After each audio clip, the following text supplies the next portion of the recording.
Good afternoon students. मैं संदीप कुमार शुक्ला आपके साथ जनरल इंजीनियरिंग सब्जेक्ट को डिस्कस कर रहा हूं। पिछले वीडियो में हमने जनरल इंजीनियरिंग सब्जेक्ट के बारे में जाना था कि ये किस प्रकार से हमारे लिए उपयोगी सिद्ध हो सकता है। उसके बाद हमने सिलेबस को देखा था, डिटेल्ड डिस्कशन सिलेबस पर हमने किया था। किस प्रकार से पूरा सिलेबस हमारा इलेक्ट्रिकल और सिविल दो सेगमेंट्स में डिवाइडेड है। इलेक्ट्रिकल सेगमेंट में हमारे पास 8 चैप्टर्स थे। पहला चैप्टर था ओवरव्यू ऑफ डीसी सर्किट्स। आज हम लोग अपना पहला chapter overview of DC circuit start कर रहे हैं और इसी के साथ अपना चैप्टर चालू हो रहा है, ओवरव्यू ऑफ डीसी सर्किट्स। हालांकि पिछले वीडियो में हमने आपसे बुक के बारे में बात नहीं की थी। आप में से कई लोग जानना चाह रहे होंगे कि हमें कौन से बुक लेनी चाहिए। तो वैसे तो बुक वही अच्छी है जो आपको समझ में आए, क्योंकि स्टैंडर्ड बुक का कोई फ़ायदा नहीं जिसे हम समझ ही ना सकें। तो बुक आप अपने इंटरेस्ट के अनुसार ले सकते हैं, जिसकी लैंग्वेज सरल हो, समझ सकते हैं आप, पढ़ना आसान हो और सिंप्लीफाइड करके तथ्यों को पेश किया गया हो। वैसे अगर इन सारे फैक्टर्स पर देखें तो एक है नगीन प्रकाशन की एक बुक है आरती करके, general engineering, written by RP Garg and SC Tiwari. फिर से सुन लीजिए, नगीन प्रकाशन की पुस्तक है, लेखक हैं इसके RP Garg and SC Tiwari. ये एक अच्छी बुक लगती है मुझे, जिसकी लैंग्वेज भी सरल है, प्रेजेंटेशन भी बहुत अच्छा है, आसानी से समझ में आ जाएगी। तो आप इस सब्जेक्ट के लिए इस बुक को परचेज कर सकते हैं। हालांकि इसके अलावा कोई और सब्जेक्ट जो आपने ले रखा हो या जो आप लेना चाहते हो वो भी ले सकते हैं, कोई दिक्कत नहीं। बुक कोई भी हो बशर्ते आपको समझ में आनी चाहिए, क्योंकि अल्टीमेटली पढ़ना आपको ही है। ठीक है, और इसी के साथ अब हम अपने टॉपिक की शुरुआत करते हैं। तो हमारा सब चैप्टर है ओवरव्यू ऑफ डीसी सर्किट्स, यानी इसमें हम डीसी सर्किट्स के बारे में देखेंगे। उससे पहले कुछ बेसिक टर्म्स हैं, उसको हम देख लेते हैं।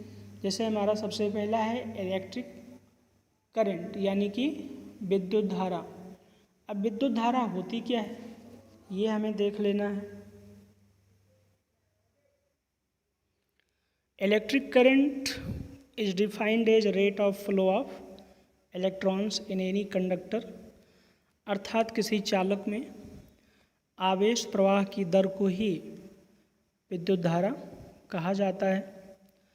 विद्युत धारा का एसआई मात्रक कूलाम पर सेकंड अथवा एम्पियर है, जिसे कैपिटल ए से व्यक्त किया जाता है। एम्पियर को कैपिटल ए से लिखा जाता है और विद्युत धारा को कैपिटल आई अथवा स्मॉल आई से व्यक्त करते हैं। याद रखना, विद्युत धारा यानी इलेक्ट्रिक करंट को कैपिटल आई या स्मॉल आई, और इसकी यूनिट अर्थात कूलाम पर सेकेंड है जो एम्पियर कहलाती है, उसे कैपिटल ए से व्यक्त किया जाता है। अब मान लीजिए किसी चालक में n इलेक्ट्रॉन्स पर सेकेंड फ्लो हो रहे हों, तो चालक से प्रवाहित होने वाला जो विद्युत धारा होगा वो हो जाएगा कैपिटल आई या small I equals to N E into T. N है नंबर ऑफ इलेक्ट्रॉन्स, ई है चार्ज ऑन इलेक्ट्रॉन्स। तो किसी इलेक्ट्रॉन्स पर आवेश क्या होता है 1.67 इंटू 10⁻⁻19 कूलाम, और यहाँ फिर I बराबर Q/T, जहाँ Q बराबर हो जाएगा NE। Q को आवेश कहा जाता है यानी चार्ज, अर्थात अगर किसी कंडक्टर में आवेश की मात्रा दे दी गई हो तो उस कंडक्टर में कितने इलेक्ट्रॉन्स होंगे ये आप आसानी से प्राप्त कर सकते हैं। इस आवेश को अगर आप चार्ज से डिवाइड कर दें, इलेक्ट्रॉन्स का जो चार्ज है, क्योंकि आपने यहाँ देखा यहाँ बगल में जो जहाँ लिखा है यहाँ स्मॉल आई या कैपिटल आई बराबर विद्युत धारा, कैपिटल स्मॉल क्यू बराबर आवेश यानी charge, that is N E, जहाँ Q तो आवेश है, N है नंबर ऑफ इलेक्ट्रॉन्स और E है चार्ज ऑन इलेक्ट्रॉन। तो अगर यहाँ से हम आवेश अपॉन चार्ज कर दें, यानी टोटल कितना आवेश है अपॉन एक इलेक्ट्रॉन पर कितना आवेश होता है, तो कितने इलेक्ट्रॉन्स होंगे हमें आसानी से मिल जाएगा। Q है टोटल नंबर ऑफ चार्ज, यानी किसी कंडक्टर में टोटल कितने चार्ज अवेलेबल हैं, और उसको हम डिवाइड कर दें किसी एक इलेक्ट्रॉन पर कितना चार्ज होता है, तो हमें टोटल कितने इलेक्ट्रॉन हैं ये बात आसानी से मिल जाएगा। T है टाइम, जितने समय के लिए करंट इलेक्ट्रॉन्स फ्लो हो रहे हैं, N है नंबर ऑफ इलेक्ट्रॉन्स और E है चार्ज ऑन इलेक्ट्रॉन, जिसकी वैल्यू यहाँ लिखी हुई है 1.6 × 10⁻⁹ कूलम। नेक्स्ट है हमारे पास पोटेंशियल डिफरेंस, यानी कि विभवांतर। अब ये क्या होता है, तो कहा गया in an electric circuit the difference of charge यानी कि energy between two terminals points is called as potential difference. अब किसी वैद्युत परिपथ में दो टर्मिनल्स यानी दो पॉइंट्स के बीच जो ऊर्जा का अंतर होता है उसी को पोटेंशियल डिफरेंस कह दिया जाता है। पोटेंशियल डिफरेंस का मतलब उनके बीच एनर्जी का डिफरेंस क्या है, एनर्जी लेवल का अंतर क्या है।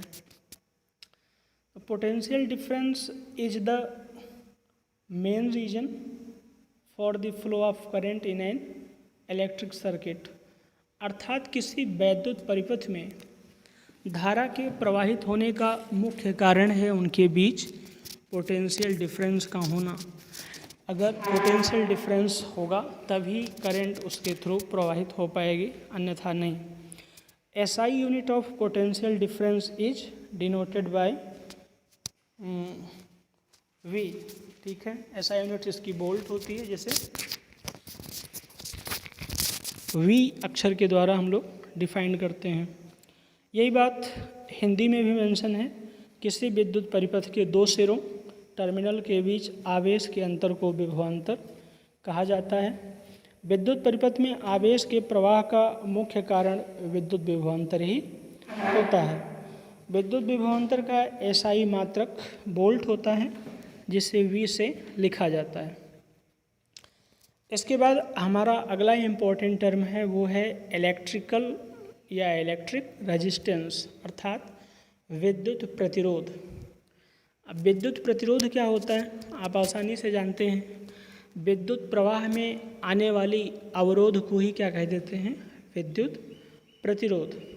अब लिखा है the barrier arises in the flow of electric current, अर्थात किसी विद्युत धारा के प्रवाह में उत्पन्न होने वाली बाधा या अवरोध ही क्या कही जाती है, विद्युत धारा के नाम से जानी जाती है। आगे है circuit symbol of resistance is represented as below. नीचे जो चित्र दिखाया गया आपको, इसी के द्वारा इलेक्ट्रिक परिपथ में यानी जो हमारी सर्किट्स होती है उसमें रेजिस्टेंस को इसी सिंबल के द्वारा दिखाया जाता है। जिग जैग टाइप्स की एक लाइन खींच देते हैं।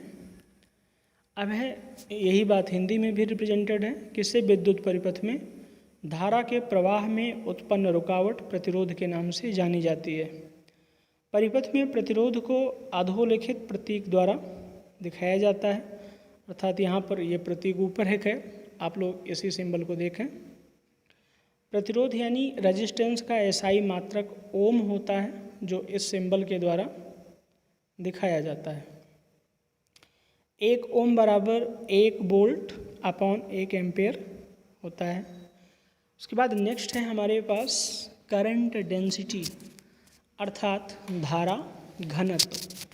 ये क्या है, तो करंट डेंसिटी क्या होती है कि करंट का फ्लो किसी एक ऐसे कंडक्टर के थ्रू जिसकी क्रॉस सेक्शन एरिया क्या हो, यूनिट हो, इकाई हो, अर्थात एकांक क्षेत्रफल वाले चालक से प्रवाहित होने वाली धारा को ही क्या कह देते हैं, धारा घनत्व। यानी flow of electric current through a conductor of unit area is known as current density, या इसे ऐसे भी कह सकते हैं कि flow of electric current through unit area of a conductor, अर्थात किसी चालक के एकांक क्षेत्रफल से बहने वाली धारा को क्या कह देते हैं? धारा घनत्व। ठीक है, यानी या तो कोई एक ऐसा कंडक्टर हो जिसका क्रॉस सेक्शन एरिया एकांक हो, यूनिट हो, या फिर किसी चालक के एकांक क्षेत्रफल से बहने वाली धारा, यानी वो करंट जो यूनिट एरिया से फ्लो करे उसे कह देते हैं करंट डेंसिटी। करंट डेंसिटी को कैपिटल जे से लिखा जाता है मुख्यतः। Current density is denoted by J. किसी एकांक क्षेत्रफल वाले चालक से बहने वाली धारा को धारा घनत्व कहा जाता है। धारा घनत्व को कैपिटल जे से व्यक्त किया जाता है। अतः धारा घनत्व जे बराबर capital I upon capital A, क्योंकि धारा घनत्व क्या हो जाएगा? धारा अपॉन क्षेत्रफल, यानी करंट अपॉन एरिया।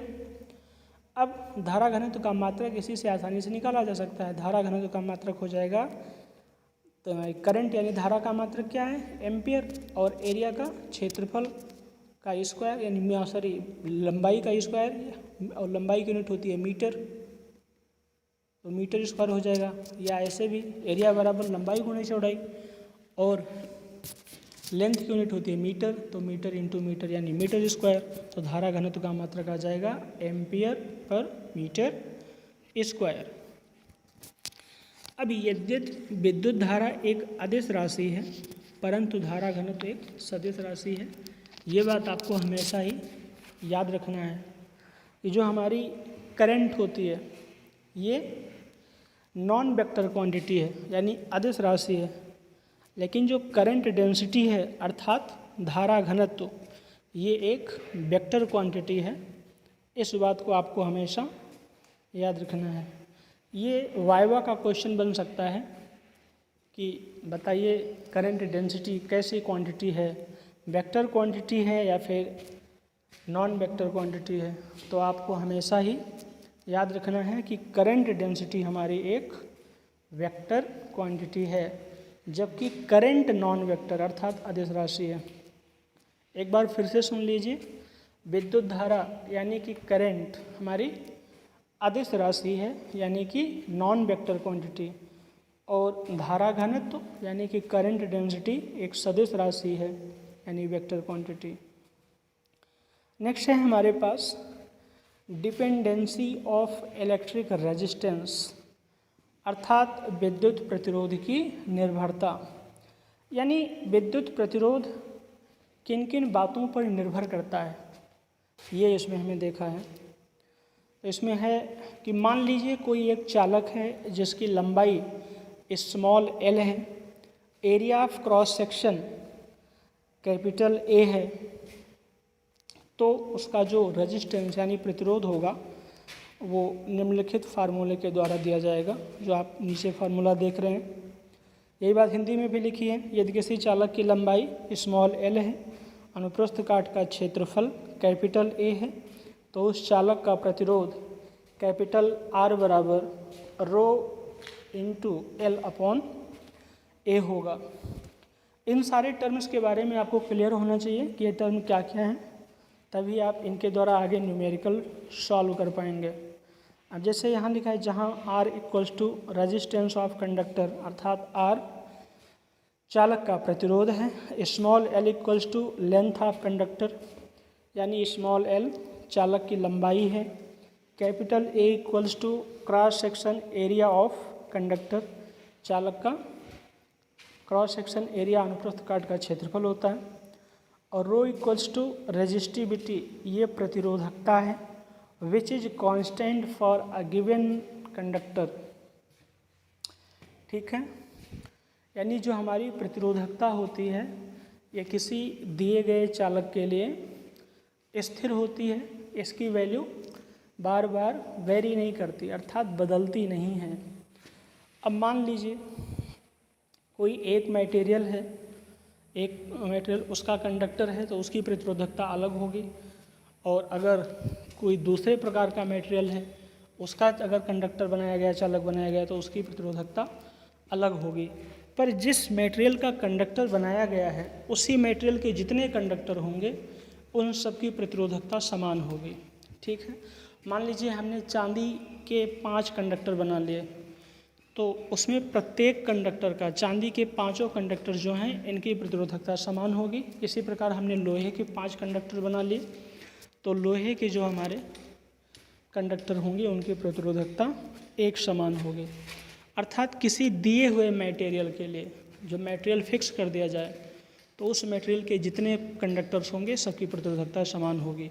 लेकिन जैसे चालक का पदार्थ बदल जाएगा, मटेरियल बदल जाएगा, प्रतिरोधकता की वैल्यू भी बदल जाएगी, क्योंकि प्रतिरोधकता एक प्रॉपर्टी है जो कि कंडक्टर के मटेरियल यानी पदार्थ पर निर्भर करती है।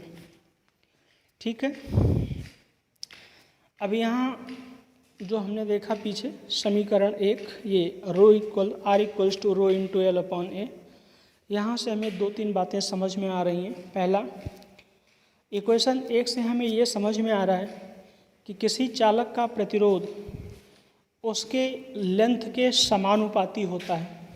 किसी चालक का प्रतिरोध उसके लेंथ के समानुपाती होता है। अर्थात जैसे जैसे हम चालक की लंबाई बढ़ाते जाएंगे उसका प्रतिरोध बढ़ता जाएगा। प्रतिरोध मैंने कहा था कि अवरोध यानी कि हिंड्रेंस, अर्थात किसी चालक से जो करंट बह रही है उसके प्रवाह में रुकावट यानी जो बाधा उत्पन्न होती है उसी को क्या कहते हैं, प्रतिरोध। इसको आप कुछ इस तरह से समझ सकते हैं। मान लीजिए कोई एक लंबी टनल है और उससे होकर आप गुजर रहे हैं। टनल आप कंडक्टर को मान लीजिए, आप स्वयं अपने आप को इलेक्ट्रॉन्स मान लीजिए। अब अगर टनल की लंबाई छोटी कर दी जाए तो आप कुछ ही देर में बड़े आसानी से निकल सकते हैं। आपको कोई एनेक्जिटी नहीं आएगी, आप व्याकुल नहीं होंगे, आसानी से निकल जाएंगे, यानी कोई परेशानी नहीं आने वाली। लेकिन अगर उसी टनल की लंबाई को बहुत ज़्यादा बड़ा कर दी जाए, बहुत ज़्यादा, तो स्वाभाविक सी बात है आप उसे पार करने में असहजता का महसूस करेंगे। यही बात कुछ इलेक्ट्रॉन्स में करंट के फ्लो में भी होती है। जब कंडक्टर की लंबाई बहुत ज़्यादा होती है तो उसका रेजिस्टेंस ऑटोमेटिकली इंक्रीज हो जाता है। तो जैसे जैसे हम अपने चालक का लंबाई बढ़ाते जाएंगे उसका रेजिस्टेंस भी उसी अनुपात में बढ़ता जाएगा। दूसरा हमारे पास है resistance is inversely proportional to area of cross section of conductor, यानी कि किसी चालक का प्रतिरोध उसके अनुप्रस्थ काट के क्षेत्रफल के व्युत्क्रमानुपाती होता है। जैसे यहाँ आप नीचे इस कोष्ठक में देख रहे हैं R = 1/A। अब जैसे जैसे आप एरिया इसका रिड्यूस करेंगे कंडक्टर का, जो इसके थ्रू कंडक्टर के थ्रू जो करंट फ्लो हो रही है अब उसमें हिंड्रेंस आना शुरू होगा, अर्थात दबाव महसूस करेगा और फ्लो फ्री ना हो करके रिस्ट्रिक्टेड हो जाएगा, यानी करंट फ्लो में अवरोध उत्पन्न होने लगेगा, रेजिस्टेंस बढ़ने लगेगा। इसे आप कुछ इस प्रकार समझ सकते हैं, जैसे कोई एक अच्छी चौड़ी सड़क है, उस पर आप जा रहे हैं अभी और उस पर बहुत सारे वाहन चल रहे हैं, लेकिन चूंकि सड़क की चौड़ाई ज़्यादा है तो सारे लोगों के बीच में एक सफिशिएंट गैप बना हुआ है, आसानी से चल रहे हैं। सपोज दैट अचानक से मार्ग सकरा हो जाता है किसी कारण से, तो अब जितने लोग हैं सबको उस सकरे मार्ग से ही होकर गुजरना है, तो सारे लोग बड़े केयरफुली होकर के आसानी से उसे पार करेंगे धीरे धीरे करके। यानी उनकी जो स्पीड अभी तेज़ चल रही थी क्योंकि एरिया ज़्यादा मिल रहा था, अब वही स्पीड उनकी स्लो हो जाएगी कम एरिया के कारण, यानी उनके चाल में हिंड्रेंस आ जाएगा, अवरोध आ जाएगा। इसी प्रकार से कुछ कंडक्टर्स में भी होता है। जैसे आप कंडक्टर्स की एरिया को रिड्यूस करेंगे तो उसके थ्रू जो इलेक्ट्रॉन्स का यानी करंट का जो फ्लो हो रहा है वो भी रिड्यूस होने लगता है और अल्टीमेटली रेजिस्टेंस बढ़ने लगता है। तो इस प्रकार से हमने आज ये 4-5 बातें देखी इलेक्ट्रिक करंट के लिए और रेजिस्टेंस के लिए। 1-2 क्वेश्चंस इसमें आप आसानी से देख सकते हैं। रेजिस्टेंस का एरिया और लंबाई के अनुसार वेरिएशन देख सकते हैं कैसे कैसे हो रहा है। अब मान लीजिए ऐसे एक क्वेश्चन बना दिया जाए कि एक कोई कंडक्टर है जिसकी लंबाई इतनी थी तो रेजिस्टेंस इतना था, इसकी लंबाई हाफ कर दी जाए तो रेजिस्टेंस क्या होगा। आप सीधे से इस सवाल को कर सकते हैं, ठीक है। मान लीजिए इसी प्रकार दूसरा सवाल बना दिया जाए कि कोई कंडक्टर है जिसका अनुप्रस्थ काट का क्षेत्रफल यानी क्रॉस सेक्शन एरिया पहले इतनी थी तो प्रतिरोध ये हो रहा था, और अब इसी क्रॉस सेक्शनल एरिया को डबल कर दिया जाए या हाफ कर दिया जाए तो फिर नया प्रतिरोध क्या होगा। इस प्रकार के क्वेश्चंस एग्जाम में पूछ लिए जाते हैं और बहुत सारे एग्जाम्पल्स बुक में भी दिए हुए हैं। एक दो क्वेश्चंस आप इस पर प्रैक्टिस कर लेंगे या किसी दिन मैं भी इसमें एक न्यूमेरिकल सेशन लेकर के कंप्लीट कर दूंगा। तो आज के लिए भी इस वीडियो में इतना ही। नेक्स्ट पार्ट में हम इससे आगे की बात करेंगे, लेकिन नेक्स्ट पार्ट में आने से पहले आप सभी को इसे रिवाइज करके आना है और जो छोटे छोटे डेरिवेशंस हैं उसे देख लेने हैं। हो सके तो एक दो न्यूमेरिकल भी रेजिस्टेंस इत्यादि पर कर लेना, ठीक है। आज के लिए इतना ही। Thank you.